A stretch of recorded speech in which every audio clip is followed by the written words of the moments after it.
Steve? Quoi? Est-ce que tu vois ce que je vois?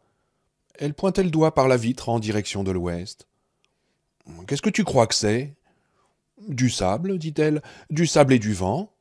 Oui, c'est ce que je dirais aussi, répondit-il. Arrête-toi une minute, tu veux bien? Demanda Cynthia. Oh, juste une minute, accorda-t-il, après lui avoir jeté un regard interrogateur. Steve Ames arrêta le rider sur le côté de la route qui conduisait au sud de la nationale 50 à la ville appelée Désolation. Il l'avait trouvée sans aucun problème. Il était maintenant derrière le volant et regardait Cynthia Smith, qui l'avait émoustillé, malgré son malaise, en l'appelant son gentil nouvel ami. Elle ne regardait pas son gentil nouvel ami pour l'instant. Elle regardait son t-shirt à l'effigie de Peter Tosh et tirait dessus nerveusement. Je suis une fille plutôt réaliste, dit-elle. Un peu médium, mais je garde quand même la tête froide. Est-ce que tu me crois? Oui, répondit-il. Et j'ai l'esprit pratique. Est-ce que tu le crois aussi? Bien sûr. Et c'est pour ça que je me suis moqué de ton intuition ou de je ne sais quoi. Mais tu pensais qu'on trouverait quelque chose sur cette route, et c'était vrai? Oui, approuva Steve. Alors, c'était une bonne intuition, dit-elle. Mais où veux-tu en venir? Demanda Steve. Mon patron. Ah oui, ton patron, ton patron, ton patron. Je sais que tu penses à lui, et que c'est même pratiquement tout ce à quoi tu penses, et ça m'inquiète. Parce que j'ai un mauvais pressentiment à ce propos, Steve, une mauvaise intuition. Il la regarda. Lentement, avec réticence, elle leva la tête et le regarda aussi. Ce qu'il vit dans ses yeux lui fit mal, c'était l'éclat terne de la peur. Mais qu'est-ce qu'il y a? De quoi as-tu peur? Demanda Steve. J'en sais rien, dit-elle. Oh, écoute, Cynthia, on va trouver un flic, ou au moins une cabine téléphonique, et signaler la disparition de Johnny, et aussi d'une certaine famille Carver. Mais quand même, commença-t-elle. Mais ne t'inquiète pas, je serai prudent, je te le promets. Mais est-ce que tu veux bien essayer encore le numéro de la police sur ton téléphone? Lui demanda-t-elle d'une petite voix flûtée qui ne ressemblait guère à sa voix habituelle. Il s'exécuta pour lui faire plaisir, sans rien espérer, et il ne fut pas déçu. Rien. Pas même une voix de robot cette fois. Il ne savait pas trop, mais il pensait que la tempête de sable, ou la tempête de poussière, il ignorait quel nom on donnait à ce phénomène par ici. Tempête qui approchait, pouvait bien être à l'origine de ce mauvais fonctionnement. Désolé, ça ne marche pas, dit-il. Tu veux essayer? Tu auras peut-être plus de chance. Le doigté est féminin, tu sais. Mais elle secoua la tête. Mais est-ce que toi tu sens quelque chose? Demanda-t-elle. Il soupira. Oui, il sentait quelque chose. Cela lui rappelait ce qu'il ressentait parfois au début de sa puberté au Texas. L'été de ses 13 ans avait été le plus long, le plus doux et le plus étrange de sa vie. Vers la fin août, les orages du soir balayaient souvent la région, des convulsions brèves mais sauvages que les vieux cow-boys appelaient des cuites.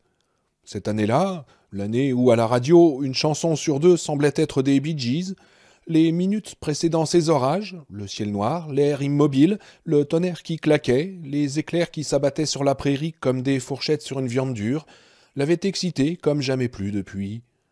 Il avait l'impression que ses yeux étaient des ampoules électriques dans des douilles chromées, son estomac roulait, son pénis se gorgeait de sang et se dressait, dur comme une poignée de casserole.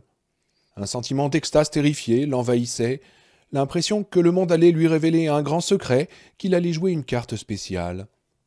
En fin de compte, bien sûr, il n'y avait jamais eu de révélation, tout au plus celle des mystères de la masturbation, un an plus tard, et juste de la pluie.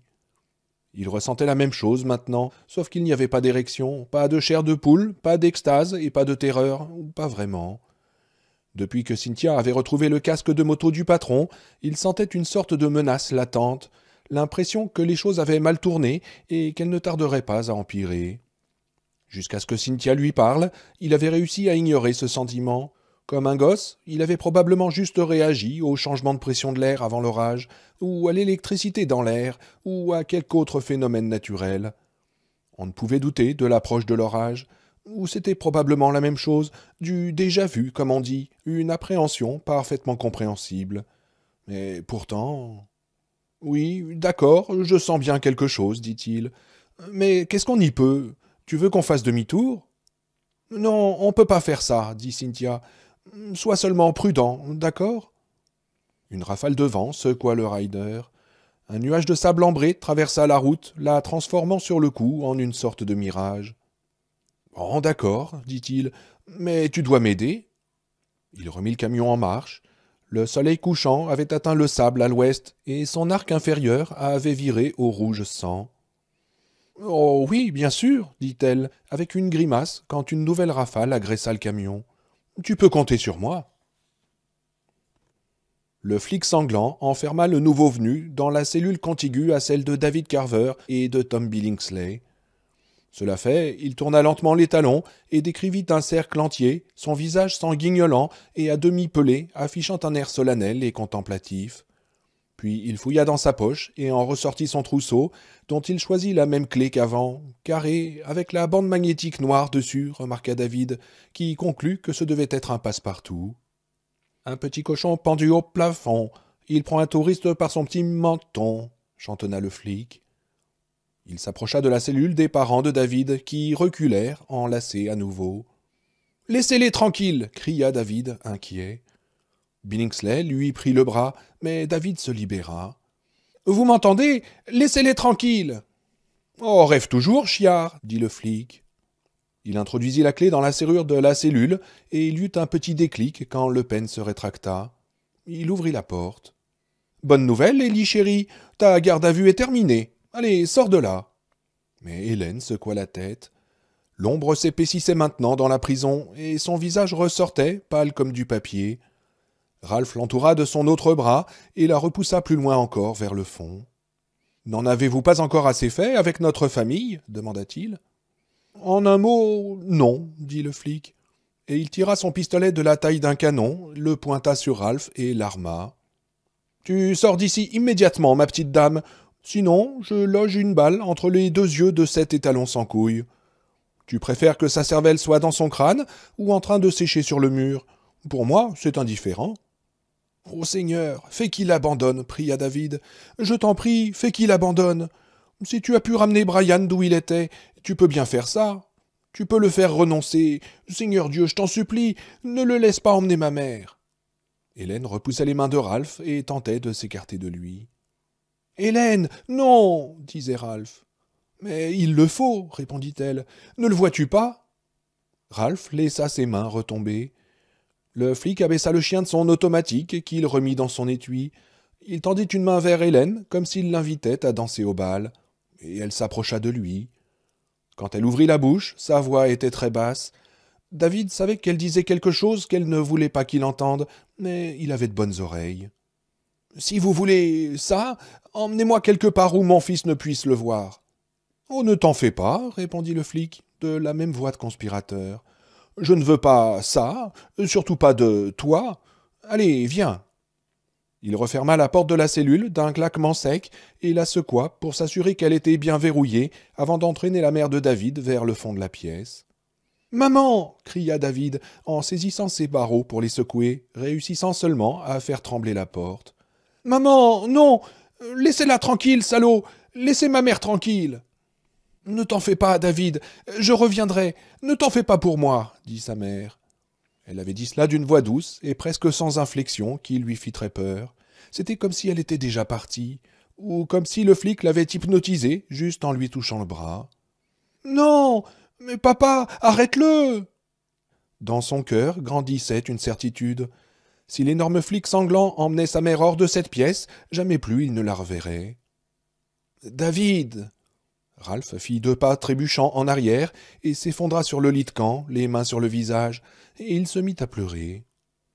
« J'en prendrai bien soin, David, ne t'en fais pas, » dit le flic. Il s'était arrêté à la porte, tenant toujours Hélène Carver par le bras.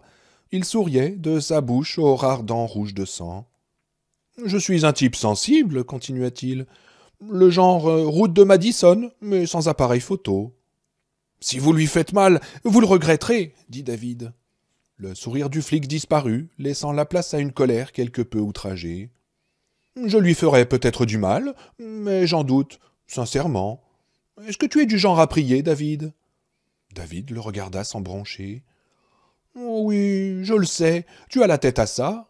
Bon sang de bon Dieu, tu as les yeux et une bouche à marmonner, un pouls de bénitier en t-shirt de baseball. Oh putain !» Il rapprocha sa tête de celle d'Hélène et regarda sournoisement à travers ses cheveux. « Prie tant que tu veux, David, mais ne t'attends pas à des résultats. Ton Dieu n'est pas là, pas plus qu'il n'était avec Jésus, quand Jésus mourait sur la croix avec des mouches dans les yeux. Tac !» Et là, Hélène le vit monter l'escalier. Elle cria, essaya de reculer, mais le flic la retint sur place. Le coyote se glissa dans la pièce. Il ne regarda même pas la femme qui criait, le bras pincé dans la poigne du flic, et gagna calmement le centre de la pièce où il s'arrêta. Il tourna alors la tête et posa ses yeux jaunes d'animal empaillé sur le flic. « Ah, là !» dit-il. Il lâcha le bras d'Hélène, juste le temps de frapper de sa main droite le dos de sa main gauche, un geste rapide qui rappela à David d'une pierre plate ricochant sur la surface d'un lac. « Immento !» Et le coyote s'assit. « Il est rapide, » dit le flic, qui s'adressait apparemment à tous, mais regardait David. « Je ne plaisante pas, il est vraiment rapide. Plus rapide que la plupart des chiens. Sortez une main ou un pied de votre cellule, et il l'aura arraché avant que vous ne compreniez que vous ne l'avez plus. Je vous le garantis. »« Laissez ma mère tranquille, » redit David. « Gamin, » dit le flic d'un ton de regret, « je vais enfoncer un pieu dans le con de ta mère, mais je la ferai tourner jusqu'à ce qu'elle prenne feu, si je veux. Et c'est pas toi qui m'arrêteras. Et après, je reviendrai te chercher, toi. » Il sortit en tirant la mère de David derrière lui. Le silence de la pièce n'était brisé que par les sanglots de Ralph Carver et par le halètement du coyote qui regardait David de ses yeux désagréablement intelligents. Des petites gouttes de salive tombaient du bout de sa langue comme d'un tuyau qui fuit. « Courage, mon garçon !» dit l'homme aux cheveux gris tombant sur les épaules et qui avait l'air d'être davantage habitué à recevoir des encouragements qu'à en prodiguer. « Tu l'as vu, il souffre d'hémorragie interne, il perd ses dents et un de ses yeux sort carrément de son orbite. Il ne peut pas en avoir pour bien longtemps. »« Ça ne lui prendra pas longtemps pour tuer ma mère s'il le décide, » répondit David. « Il a déjà tué ma petite sœur. Il l'a poussée dans l'escalier et lui a cassé le cou. » Ses yeux s'emplirent de larmes qu'il ravala. Ce n'était pas le moment. « Oui, mais... » commença l'homme aux cheveux gris.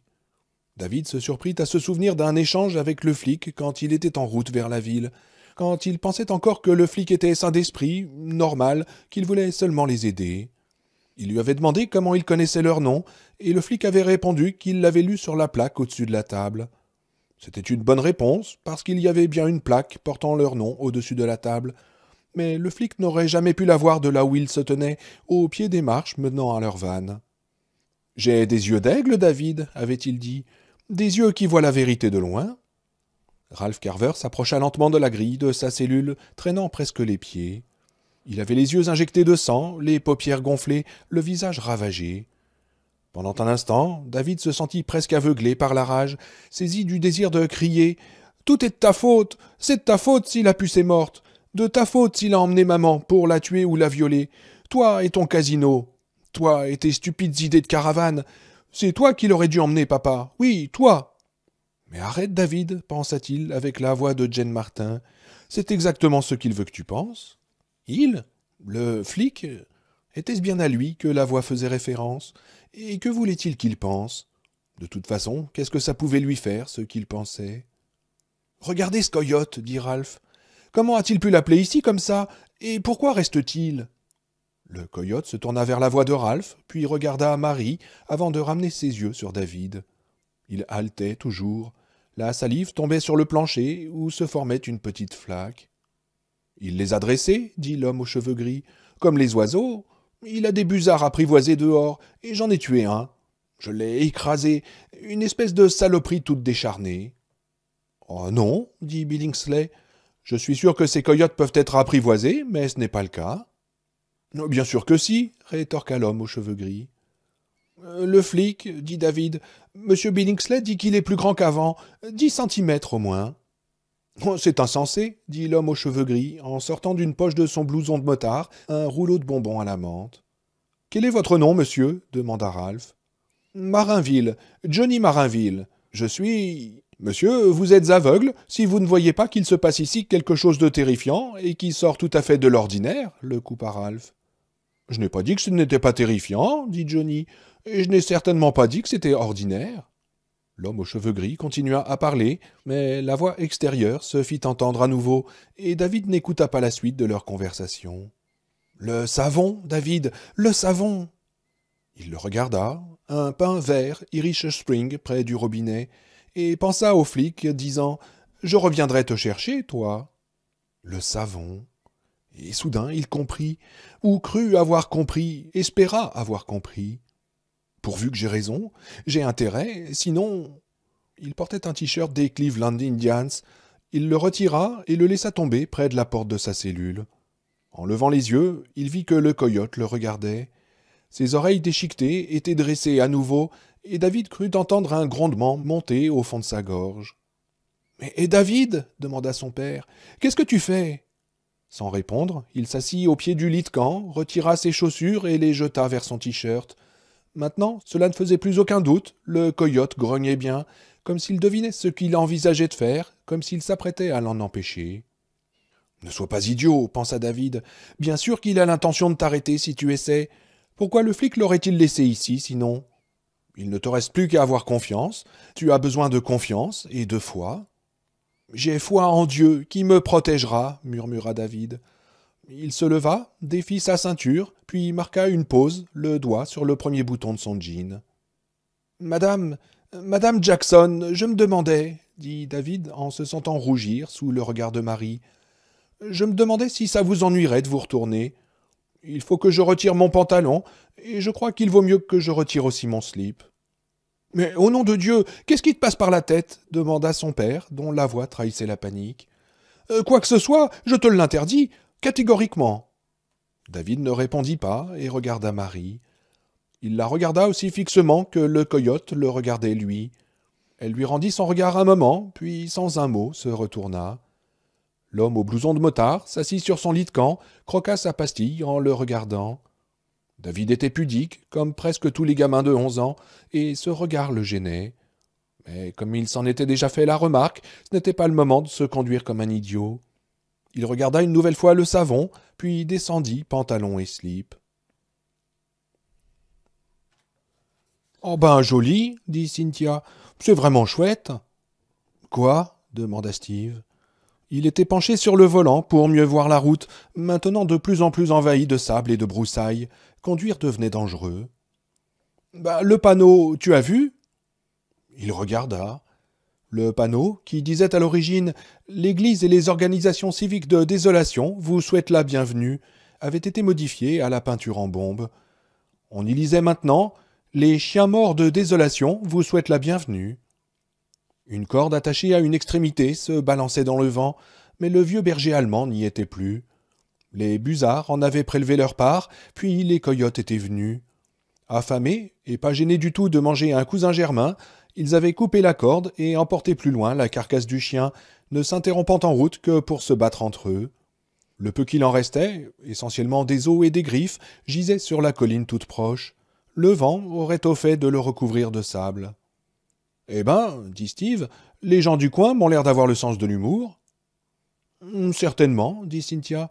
« Arrête-toi ici. » Elle montrait un baraquement au toit rouillé qui portait un panneau indiquant « Compagnie minière de désolation ». À côté, il y avait une aire de stationnement avec quelques voitures et des camions. Il s'arrêta, mais n'entra pas dans le parking, pas encore. Le vent soufflait sans interruption maintenant.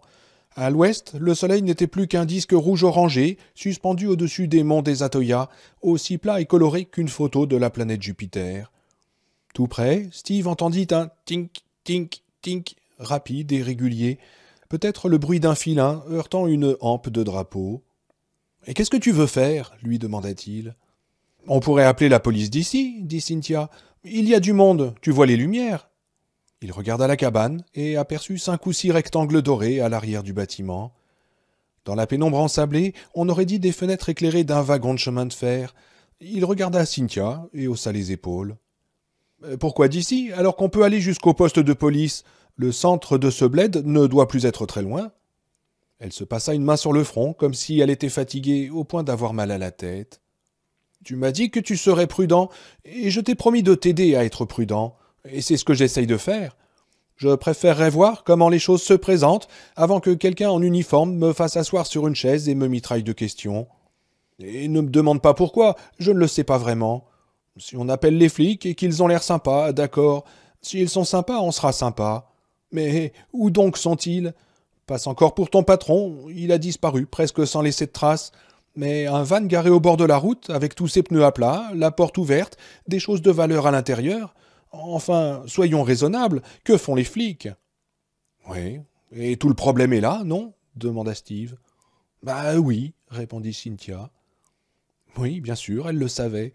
Les flics auraient pu être quelque part ailleurs, occupés par un accident de la route, ou un incendie dans une grange, ou un braquage d'épicerie, voire un meurtre. Et tous les flics même, parce qu'il ne pouvait pas y en avoir des masses dans un trou pareil. Mais quand même, ça lui semblait plus que bizarre, il y avait quelque chose qui clochait. Bon d'accord, dit doucement Steve en pénétrant dans le parking. Il risque pourtant de n'y avoir personne dans ce qui sert de poste de police à désolation. Il se fait tard. Et je suis étonné qu'il y ait encore quelqu'un ici, pour te dire la vérité. Il y a peut-être du fric sur la table. Il se gara près d'une camionnette, ouvrit sa portière, et le vent la lui arracha des mains. Elle alla cogner le flanc de la camionnette. Steve grimaça, s'attendant à voir une sorte de Rambo, son chapeau à la main, foncer sur lui en hurlant. Mais aucun propriétaire grincheux ne se montra.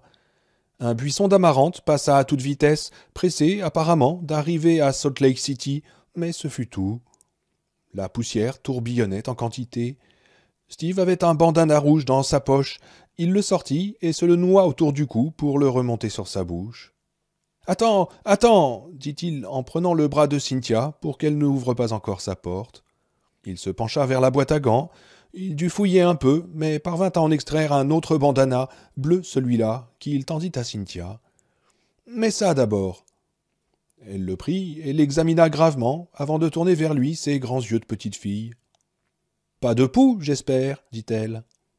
Il pouffa de rire derrière son bandana rouge. « Mais non, il a pris l'air, madame, comme on dirait à Lubbock. Allez, mets-le. » Elle le noua et le remonta sur son nez. « Butch Cassidy et Sundance Kid, dit-elle. « Oui, ou Bonnie and Clyde, dit Steve. « Omar et Sharif, gloussa-t-elle.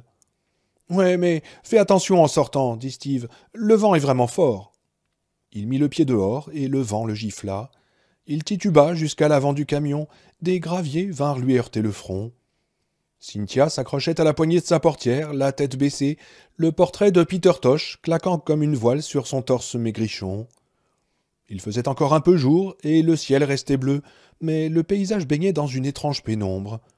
C'était une lumière d'orage, comme Steve n'en avait jamais vu. « Viens !» lui cria-t-il en lui entourant la taille de son bras. « Sortons de là !» Ils coururent presque sur l'asphalte craquelé jusqu'au baraquement. Il y avait une porte à une extrémité, près d'un panneau de métal annonçant « Compagnie minière de désolation », comme sur la façade, mais Steve remarqua que celui-là avait été peint sur autre chose, un autre nom qui ressortait comme un fantôme rouge sous la peinture blanche. C'était Diablo, avec le « i » transformé en fourche. Cynthia frappa à la porte d'un doigt à l'ongle rongé. Une pancarte avait été accrochée derrière la vitre à l'aide d'une ventouse transparente, et Steve se dit qu'il y avait quelque chose de typiquement western et tout à fait irritant dans le message griffonné. « Si on est ouvert, on est ouvert. Si on est fermé, je reviens. »« Il a oublié, vieux, » dit Steve. « Quoi ?» fit Cynthia. « Il aurait dû mettre « Je reviens, vieux », dit Steve. « Ça aurait été parfait. » À sa montre, il était 7h20, ce qui signifiait que c'était fermé, bien sûr. Mais dans ce cas, que faisaient ces voitures et ces camions sur le parking? Il tourna la poignée et la porte s'ouvrit. De la musique country, noyée dans les parasites d'une mauvaise retransmission, les accueillit. « Je l'ai construite peu à peu, » chantait Johnny Cash, « et ça m'a pas coûté un sou. » Ils entrèrent. La porte se referma, entraînée par son groom. Dehors, le vent crépitait sur les parois métalliques. Ils étaient à la réception. À droite, 4 fauteuils en vinyle déchirés semblaient attendre de grands gaillards en jeans sales et bottes de travail. Devant les fauteuils, une longue table basse était jonchée de journaux qu'on ne trouvait pas dans les salles d'attente des médecins. Armes et munitions, routes et camions, rapport Maclean sur les mines, la lettre de la métallurgie, les routes d'Arizona. Il y avait aussi un très vieux numéro de Penthouse avec Tonya Harding en couverture. Devant eux, le comptoir en zinc gris de la réception était si cabossé qu'on aurait aussi bien pu l'avoir acheminé à coups de pied depuis la Nationale 50. Il croulait sous les papiers, les consignes de la compagnie, reliées en volume, disposées en une pile périlleuse que surmontait un cendrier plein, et 3 corbeilles métalliques contenant des échantillons de roche. Une machine à écrire mécanique trônait à une extrémité du bureau. Pas d'ordinateur, pour autant que Steve pût en juger, et un fauteuil derrière, à roulettes, mais sans personne assis dedans. La climatisation était en marche, au point qu'il faisait presque trop frais dans la pièce. Steve fit le tour du bureau et vit sur le fauteuil un coussin qu'il prit pour le montrer à Cynthia. On avait brodé dessus, en vieilles lettres style western, « Gare tes fesses ». « Oh, quel goût !» dit Cynthia. « Il y a toujours quelqu'un aux urgences, fais le numéro. » Sur le bureau, entre une plaque humoristique « Ne m'induis pas en tentation, car j'y arriverai tout seul » et une plaque au nom de l'employé, Brad Josephson, Steve vit une photo guindée, prise en studio, d'une grosse noire assez jolie, flanquée de 2 gamins adorables. Un réceptionniste, donc, et pas particulièrement méticuleux. La radio, un poste Motorola hors d'âge, beuglait sur une étagère à côté du téléphone. « C'est en gros à ce moment que ma femme est partie », tentait d'expliquer Johnny Cash à travers les crépitements. « Et j'ai tout de suite vu qu'elle avait des doutes, mais elle a ouvert la porte et elle a dit « Chérie, emmène-moi ». Steve éteignit le poste. Une rafale plus violente que les autres s'abattit sur la baraque, la faisant grincer comme un sous-marin sous pression. Cynthia, qui n'avait pas retiré le bandana de son nez, regardait autour d'elle d'un air inquiet. La radio était éteinte, mais très loin, Steve entendait encore Johnny Cash raconter comment il avait sorti sa voiture en fraude de l'usine General Motors dans sa gamelle, une pièce à la fois. La même station, mais sur un autre poste, à l'arrière sans doute, là où c'était allumé. Cynthia montra le téléphone. Steve décrocha, écouta et reposa le combiné. « Pas de tonalité, dit-il. La ligne a dû être coupée par le vent. »« Mais est-ce que les lignes ne sont pas souterraines de nos jours ?» demanda Cynthia. Et Steve remarqua quelque chose d'intéressant. Ils parlaient tous deux à voix basse, à peine plus fort qu'un chuchotement.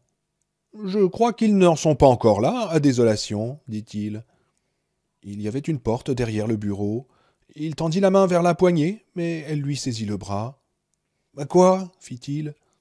« Oh, j'en sais rien, dit-elle en le lâchant pour retirer son bandana et rire nerveusement. « J'en sais rien, c'est seulement un peu farfelu. »« Il doit bien y avoir quelqu'un derrière, dit Steve. La porte n'est pas fermée, les lumières sont allumées, et il y a des voitures garées. »« Tu as peur aussi, non ?» demanda Cynthia. Il réfléchit et hocha la tête. Oui. C'était comme avant les orages, les cuites, quand il était gosse, mais sans l'étrange exaltation d'autrefois. « Mais il faut quand même qu'on y aille, dit-il. »« Oui, je sais. Allons-y, dit-elle, en avalant sa salive bruyamment. »« Mais dis-moi que dans quelques secondes on en rira et on se sentira stupide. Tu peux faire ça, Lubbock ?»« Oui, dit Steve.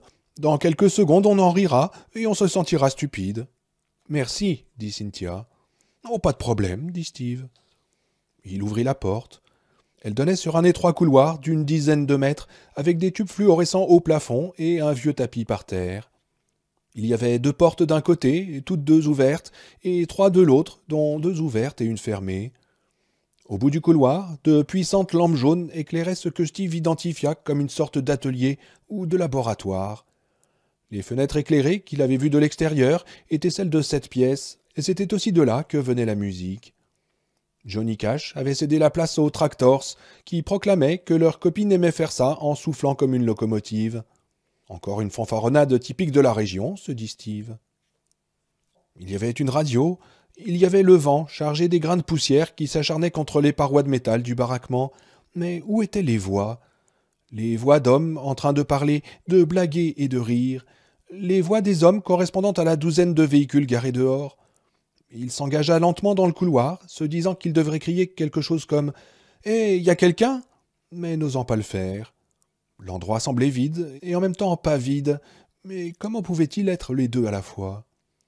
Cynthia attrapa le dos de sa chemise si brusquement qu'il faillit crier. « Quoi ?» demanda-t-il, exaspéré, le cœur battant, se rendant compte que maintenant il chuchotait vraiment. « Tu entends ?» demanda-t-elle. « On dirait Je sais pas, comme un gosse qui souffle dans son soda avec une paille. Au début, il n'entendit que les tractors. Et puis, il entendit le bruit liquide et rapide, mécanique, pas humain, un son vaguement familier. Ah oui, je l'entends. Oh, Steve, je veux sortir de là, dit Cynthia. Retourne au camion, dit Steve. Non, dit-elle. Mais Cynthia, pour l'amour de Dieu. Il la regarda, vit ses grands yeux, sa bouche boudeuse et abandonna. Non, elle ne voulait pas retourner au Ryder toute seule, et il la comprenait. Elle avait dit qu'elle était une gamine décidée, et c'était peut-être vrai, mais à l'instant, elle était une gamine morte de peur. Il la prit par ses épaules étroites et l'attira contre lui pour lui planter un gros baiser sur le front entre les deux yeux. « T'en fais pas, gamine, dit-il, en une imitation plutôt réussie du grand frère idéal. Je te protégerai. » Elle sourit, malgré elle. « Allez, viens, et reste près de moi. Et s'il faut qu'on court, cours vite, sinon je te piétinerai. »« Oh, t'en fais pas pour ça, dit Cynthia. J'aurais franchi la porte avant même que tu aies passé une vitesse. » La première porte à droite donnait sur un bureau, vide. Au mur, un panneau de liège était couvert de photos polaroïdes d'une mine à ciel ouvert. Le grand mur de terre qu'ils avaient vu se dresser derrière la ville, se dit Steve. La première porte à gauche donnait aussi sur un bureau, vide aussi. Le gargouillis était plus fort maintenant, et Steve comprit de quoi il s'agissait avant même de regarder par la porte suivante à droite. Il se sentait un peu soulagé.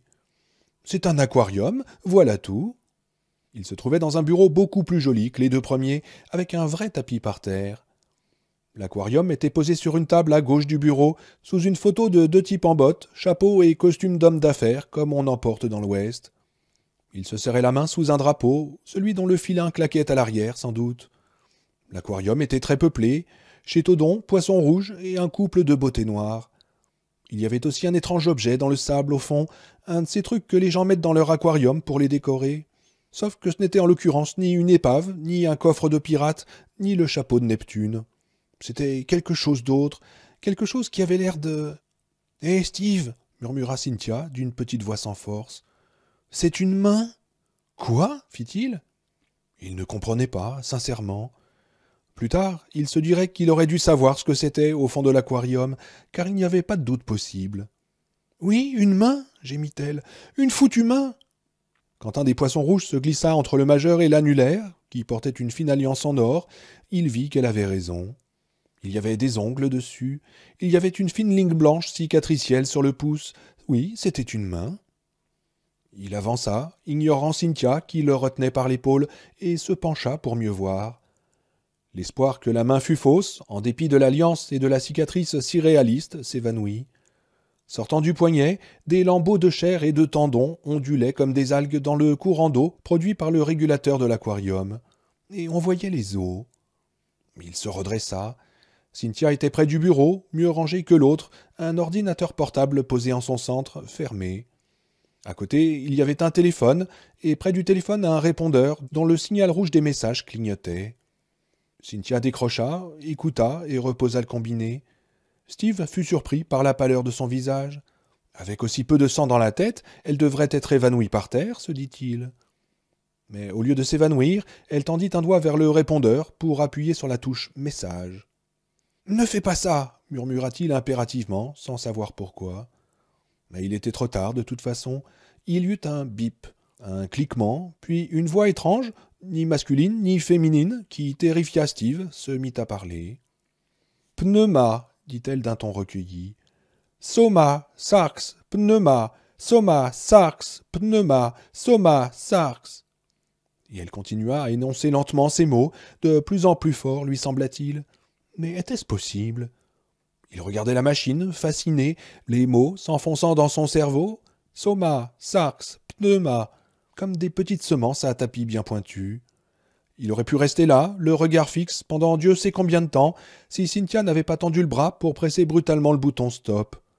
Le répondeur tressauta sur le bureau. « Oh, désolé, ça fait trop peur !» dit-elle d'un ton d'excuse, mais aussi de défi. Ils quittèrent le bureau. Plus loin dans le couloir, ils arrivèrent dans l'atelier ou le labo, ils ne savaient pas trop. Les tractors chantaient toujours, intarissables sur cette fille insatiable. Mais combien de temps peut durer cette putain de chanson se demanda Steve. Ça fait déjà un quart d'heure qu'on l'a subie. Est-ce qu'on peut partir maintenant demanda Cynthia. S'il te plaît. Il montra les lampes jaunes. Oh non, Seigneur, tu es fou. Mais il continua dans cette direction, et elle le suivit. Mais où m'emmenez-vous demanda pour la troisième fois Hélène Carver, penchée en avant, les doigts accrochés au filet de la voiture de patrouille. Pourquoi ne me le dites-vous pas, s'il vous plaît? Au début, elle avait été rassurée qu'il ne la viole pas, qu'il ne la tue pas. Elle avait été soulagée, en arrivant en bas de l'escalier fatal, que le corps de la pauvre petite Christine n'y soit plus. Mais il y avait une énorme tache de sang juste devant la porte, pas encore complètement sèche et seulement en partie recouverte du sable, qui, soufflé par le vent, s'y était englué. Elle se dit que ce devait être le sang de l'époux de Marie. Elle tenta de ne pas marcher dedans, mais le flic, Colly Entragian, la tenait fermement par le bras, et elle ne put éviter de la traverser. Ses chaussures laissèrent 3 vilaines empreintes rouges sur le trottoir avant qu'il tourne dans le parking. Tout ça était affreux, horrible, mais elle était toujours en vie. Oui, mais son soulagement fit bientôt place à une peur croissante. Pour commencer, ce qui arrivait à cet homme abominable, quoi que ce fût, s'accélérait. Elle entendait de petits claquements liquides quand la peau cédait à divers endroits, et le ruissellement du sang qui coulait et goûtait. Le dos de la chemise d'uniforme, jadis kaki, était maintenant d'un rouge boueux. Et puis, elle n'aimait pas la direction qu'il avait prise, au sud. Il n'y avait rien dans cette direction que la masse impressionnante de la mine à ciel ouvert. La voiture progressait lentement dans la rue principale, dans ce qu'elle croyait du moins être la rue principale. Qu'est-ce que cela pouvait bien être d'autre, de toute façon? Il dépassait les derniers commerces, un bar appelé le Tambour Crevé et l'atelier de réparation Harvey. La dernière boutique était une sinistre cahute portant l'écriteau Bodega sur la porte et une pancarte que le vent avait déplacée, mais sur laquelle Hélène lut néanmoins Cuisine mexicaine. Le soleil n'était plus qu'une boule de feu poussiéreuse qui s'enfonçait dans les collines, et le paysage baignait dans une sorte de crépuscule lumineux qui lui parut apocalyptique. La question n'était pas tant de savoir où elle se trouvait, comprit-elle, mais qui elle était. Elle ne pouvait croire qu'elle était l'Hélène Carver, qui avait été élue déléguée de parents et siégerait sans doute au conseil d'administration de l'école à la rentrée. L'Hélène Carver, qui allait parfois déjeuner avec des amis à la Chine impériale, où, après un ou deux Mai Tai, elle gloussait un peu trop en parlant de vêtements, d'enfants et de mariage, ceux qui tenaient bon et les autres. Était-elle cette Hélène Carver qui choisissait ses plus beaux atours dans le catalogue du Boston Proper, se parfumait avec Red quand elle se sentait amoureuse et portait parfois un t-shirt qui disait « Reine de l'univers » ? Cette Hélène Carver qui avait élevé 2 adorables enfants et gardé son mari alors que toutes ses amies perdaient le leur ? Celle qui ne se palpait les seins qu'environ toutes les 6 semaines et qui aimait se pelotonner dans le salon les dimanches après-midi avec une tasse de thé brûlant, quelques chocolats et des romans portant des titres comme « Misère au paradis ». Eh bien oui, elle était cette Hélène, probablement. Elle était ces Hélènes et un millier d'autres. Hélène en soie, Hélène en jean, Hélène assise aux toilettes avec une recette de gâteau à la main. Elle était, se dit-elle, toutes ces composantes à la fois, et plus que ces composantes additionnées. Mais cela pouvait-il signifier qu'elle était aussi l'Hélène Carver, dont la fille adorée avait été assassinée et qui était maintenant recroquevillée à l'arrière d'une voiture de police qui commençait à puer la viande avariée, la femme qu'on conduisait par-delà la pancarte disant « cuisine mexicaine », une femme qui ne reverrait plus jamais sa maison, ses amis ou son mari. Était-elle cette Hélène Carver, emmenée dans l'obscurité sale et venteuse, où personne ne consultait le catalogue du Boston Proper, ni ne buvait du Mai Tai orné d'une petite ombrelle de papier coloré, et où seule la mort l'attendait? « Oh, Seigneur, je vous en supplie, ne me tuez pas » dit-elle d'une voix inarticulée et tremblante qu'elle ne reconnut pas. « Je vous en prie, monsieur, ne me tuez pas, je ne veux pas mourir. Je ferai tout ce que vous voudrez, mais ne me tuez pas, je vous en supplie. » Il ne répondit pas.